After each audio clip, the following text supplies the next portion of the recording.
The Black Ops 6 beta is officially behind us, and the world has gotten their first real look at what this game is going to play like when it launches. As far as Call of Duty betas go, this was a pretty high-stakes one because there's a lot riding on Black Ops 6. Brand new movement system, a return to the beloved sub-series. A lot of people have been really burnt out on Call of Duty multiplayer over the last few years, so Treyarch, they had to bring their A-game. They had to prove that Black Ops 6 was a game worth caring about, and overall, I think the beta did a good job. It did a good job at solidifying Black Ops 6 as a really good Call of Duty post-Modern Warfare 2019 era, and I think it's going to be a huge hit. The team has confirmed they're doing a ton of weapon tuning adjustments before the launch of the game, but one thing that isn't going to change is the layout of the maps. The maps we got our hands on during the beta. I think it's the best selection of beta maps we've ever seen, or at least in a long time. I honestly can't wait to see what else Treyarch has been cooking up for the full release. So today, welcome to the channel, everybody. Jimmy or Chaos. We're going to take a look at the 7 beta maps, 5 core and 2 strike. We're going to rank them from the worst to the best. But also keep in mind, I think the worst map in this beta was still a solid 7 out of 10. So this is going to be a really good year for COD multiplayer, in my opinion. And yes, I know technically there were 8 beta maps, but the 8th map was Protocol, which was exclusive to the training mode, so I'm not going to rank it since it's not like we got a solid idea of how it'll play in multiplayer. So you let me know your rankings of these maps down in the comments. Make sure you drop a like and you're subscribed. And at number 7, I'm going to go with Pit. Strike map that's set underground. Definitely the darkest map in the game, which I'm not a fan of dark maps. Might be why I'm ranking it at the bottom, because it's just the simple visibility differences between it and everything else makes it feel a little less predictable. I'm someone who likes my COD maps to feel a bit more straightforward, more vibrant. After Modern Warfare 2 and 3, not really a fan of people sitting in the shadows. Pit, it definitely has more of that than the other maps in the game, but even then, it's a pretty solid map. Like I said in the video intro, it's still at least a 7 out of 10, even though it's technically the worst map in the beta, in my opinion. I think this is the one I'm just going to have to play a little bit more of to get the hang of, because I don't find myself getting this map much in the beta rotation anyway. So it's entirely possible I just didn't have enough sample time for it, but I have to put something last. At number 6, Rewind. Very thematic map, and one that made me kind of nostalgic, which is a good sign for Treyarch and the design team, even if you don't like the map design. Treyarch is amazing at creating vibes with their maps, and Rewind is that perfect example.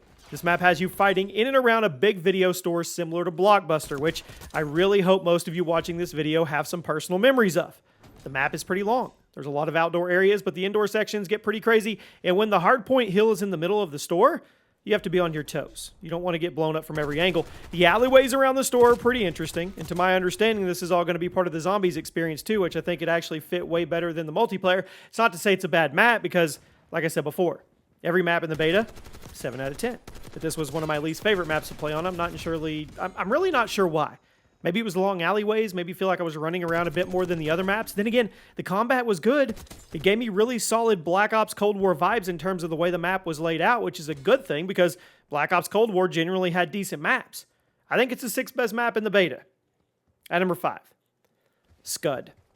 Now, a lot of beta players didn't get to experience this map because it was kind of an in-and-out type of map in the rotation, but if you did manage to get some matches in, you probably remember it pretty fondly. Scud features some pretty interesting set pieces and architecture types since it's set right next to a giant destroyed radar dish and has you running around the trenches surrounding it in order to get the drop on your enemies. I mean, is it weird to say that this map kind of feels like an old-school Sledgehammer map? Maybe a little more than a Treyarch one? Like, it feels like something out of Advanced Warfare, maybe COD World War II. I don't think that's a bad thing, because those games had some good map design. It's nice, straightforward map, tons of chances, aggressive plays. There's not a lot wrong with it. It's hard to complain about a simple COD map that gets the job done. I mean, I know it's not going to be an all-time greatest, but that's okay. At number 4, Gala. This map could be insane. Set right in the heart of Washington, D.C., has you destroying real-world landmarks, and that's pretty fun. Cover is limited, and since it's a strike map as opposed to a traditional 6v6 map, the gameplay options are a little limited, but still very fun, and you can show off how good you are running around, sliding, omni-moving, all that good stuff, getting the drop on enemy players. You won't be able to hide or stay in one place for long, which can be a bit of a hurdle for COD players who like to take a few seconds to get their bearings. It also means you're going to be running fast mags and extended mags on all your weapons, because you will definitely be getting killed in the middle of your reload animations otherwise. It's a visually awesome map, lots of great choke points, insane combat moments. I think this one is probably going to end up being a fan favorite. At number 3, Skyline. Seemed a bit controversial due to all the available routes and the relatively slower pace compared to the other maps in the beta, but I enjoyed it, and the secret pass gave it a little extra character. set in a big high-rise mansion. Lots of rooms, lots of hallways, lots of courtyards for you to run around and destroy. But there was also some secret bookshelves and easy-to-miss tunnels that lead you around to this underground bunker. It was really helpful for camping during the HVT game mode. I'm sure plenty of you loaded in the map and then saw the HVT icon show up underground and got really confused as to how the heck you were supposed to get down there. But once you figured it out, it changed everything. This map was fun. There's a lot of different ways to play it. It's one of the bigger 6v6 maps in Black Ops 6, but Treyarch has stated they don't have any large maps in the works for the full game. So if you thought Skyline was a bit too big, you can at least take some solace in the fact that there shouldn't be anything bigger than this in the full game. But even if you thought it was too big for your liking, you have to admit, it flowed well. It lended itself fantastically to the objective modes. You like the hard point, kill order. It was a very well-designed map. It's really easy to see all of Treyarch's hallmarks and design philosophy in here. At number 2, Babylon. This is probably going to be my hottest take of the entire video because opinions on this map have been incredibly split. I loved it. It's going to be one of Black Ops 6's most ridiculous maps. Super small, straightforward. It's a square-shaped map where you sprint from one side to the other in a matter of seconds. But in the dead center of the map, there's an elevated area you can run up the stairs to from 4 different directions, which makes it one of the most intense B flags in domination history. Area control modes, Dom, Hardpoint, they're going to be bananas here because, I mean, how quickly you can get from one side of the map to the other. And you have to constantly be looking around, keeping your head on a swivel if you want to make it out one piece. With the spawn engine being a little weird, a lot of people hated Babylon for how oppressive it could be if you were going up against a solid team. And a lot of the other players just stated how chaotic it was because it shared a lot of similarities with classic Shipment, which is another love and hate type map. But I had fun on this. Every time I loaded in, I think it's going to stay in my rotation of favorites once the game comes out. I don't think it's the best designed map, but it's certainly one of the most fun.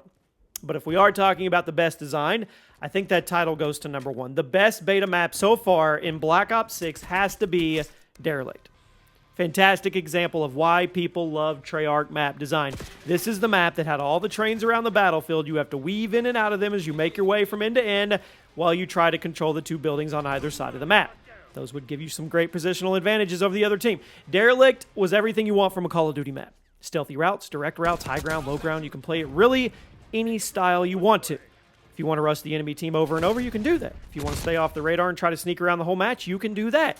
If you want to find a vantage point and try to lock down a certain area with a sniper, you can do that too.